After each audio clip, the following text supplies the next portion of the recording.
one is communications. So for Occupy SF right now, my understanding is that there's 2 different email addresses on the website, plus a contact us form and a forum for people to use to communicate. And it's not clear to me whether we're doing a really good job responding to all these different channels consistently, or if this model being used will be effective as we grow larger. You know, we're getting hundreds of emails a day now, and I'm sure that's going to expand over time, so we need to address that. Some other concerns I have are security of our communications and our community's privacy rights and needs.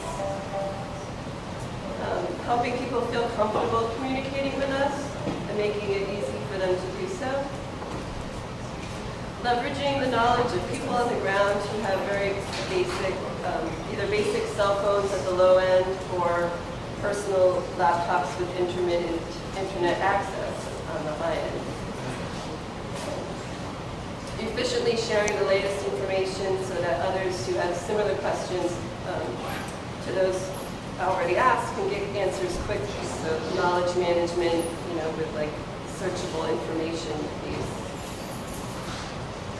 Sharing information about what we are all up against and sharing relevant media.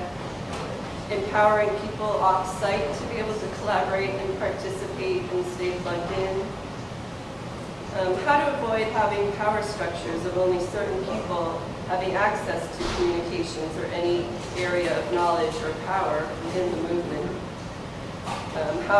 Similarly, how to avoid compartmentalization of information, like what we see in the current kind of pyramid structure of our societal hierarchy. And then paying homage to the open source nature of the movement when necessary. So I think these are some of the kind of big picture issues that I'm interested in helping us tackle moving forward. I think there's some other people who want to speak to the Occupy stuff.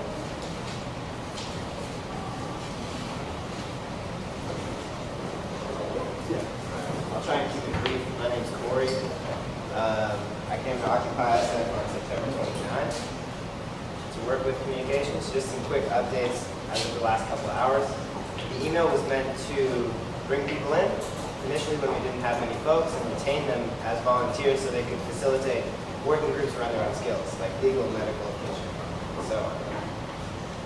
It's being phased out. The contact form that Sarah mentioned is going to have all these different, like, can you help on the ground, where are your skills, when can you be here, how can we communicate with you, and then we'll filter that to the relevant working groups so they can do that. So that's a recent update.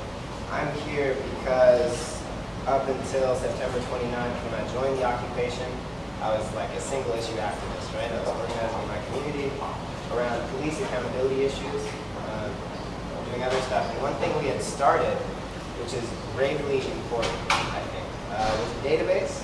Started talking about the database to store footage, a searchable database of police brutality that could be more or less protected from subpoenas somehow, but accessible for people on the ground to a place to send your footage, and for courts or press or whatever informants to have people to reference, right, in the database. So it's just a call out for that, really. Cool. And we'll get into more projects in a second. No, thank you. Thank you guys for doing that. Yeah. Did you want to say something quickly?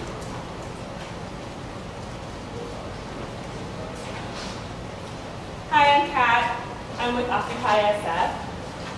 One of the things that I most love about this movement is that it's completely voluntary. Folks are coming into Occupy SF, Occupy Wall Street, Occupy Walnut Creek, and bringing whatever passions they have, skills they have, and finding a way to support the movement. And that's what you all are here doing today. And I want to say thank you, and also let you know that your skills are very needed. We do not have a common platform, agenda, long-term goal at this point. We're still in this very beginning formative phase of our movement. So I speak for myself when I say I'm hoping this is the start of a new society, and a society that is open source, a society that is based upon consensus models of decision making, a society that does represent equity, and there's a lot that's running the society that comes from the skills that you all have. So I'd encourage you to think big, creative, imaginative, basic even, as you are contributing your skills to support the Occupy movement. And then as far as projects go, yeah, we're here and we can talk about it more later. Sorry, I didn't mean to cut you off. No You guys are in meetings. Thank you. Thanks everybody. I think one really important part there is hopefully this is just the beginning. This is 24 hours. We're not going to build anything that crazy in 24 hours. But we can build some neat stuff. And hopefully we can keep supporting these guys and other people like them all across the country. So hopefully this is the beginning of some interesting things to come. I want to keep rolling. Yeah, I'm just going to keep rolling. All right, so that's some context. And the second we're going to come up and break up into project teams. One sort of principle of this whole thing is, what do you have? We have a board over there somewhere that has needs. So there's some up there now. If you find something else that you think needs to be done, you should write it up there. If you see anything up there that you can do, you should do that as well. And think about this in the context of this weekend. So for example, the GitHub is probably set up fine, but not that well. If you're someone that really likes GitHub, it'd be great for you to come in and think about the right way to build teams so that that can structure well. If you're someone that likes taking photos or social media and you want to document this, you should sign yourself up as documentarian, and multiple people can do that. This is going to be a very sort of loosely structured event driven by your desires. All right, let's move on to the interesting part, which is the projects. So here's how we're going to do this. We have ideas that have come in from all sorts of places on a Google Moderator account. Hopefully most of you guys have had a chance to take a look at that. We pulled out a few of them that are here. Our goal is to find things that we can build in 24 hours. So 6 p.m. tomorrow, we're going to present whatever your team was able to build, we'll present to everyone else. So again, we're going to have to be somewhat modest in our expectations. But I want us to try to focus on that kind of tangible outcome, so that we can leave here saying, wow, that was really cool. We just built these 5 different things. So within that, we have some ideas written up. Jake, do you want to read off the ideas that are there? Yeah, I wanted to give 2 more notes of context. Cool. I'm Jake. I helped organize a few hackathons here this summer through my organization.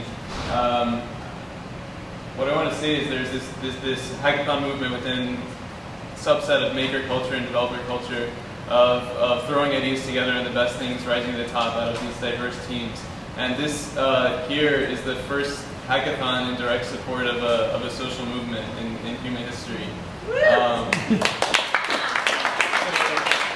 started in 1999, but this is the biggest protest. We won't see anything like this perhaps again in our lifetime. I want to just frame things. We haven't seen anything of this scale since '99 WTO protests, and perhaps even since the '60s civil rights era. And now we have this protesters' dream or activist dream of being able to have every single person communicate with themselves and with the rest of the world in real time. It's completely revolutionary for what we're capable of, and building tools on top of the kind of newest platforms and open sourcing everything is perhaps one of the most compelling and powerful ways to grow this into something global and something that is completely people powered, and I'm really excited about that potential. So let's run through the ideas. Basically, these are kind of the top ones that we pulled out. Again, I think the goal is to think realistically of how can we produce something useful in such a short period of time. The other thing I wanted to say is that I don't know if all you guys saw, but this event was just written up in Mashable and the Wall Street Journal. So there's we already have the eyes. The media is waiting for this story to be told, and as soon as it is, and as soon as we produce something useful, we can basically reach out, reach the whole world with these tools. So I'm really excited about that, and I think thinking within that context, what can we show people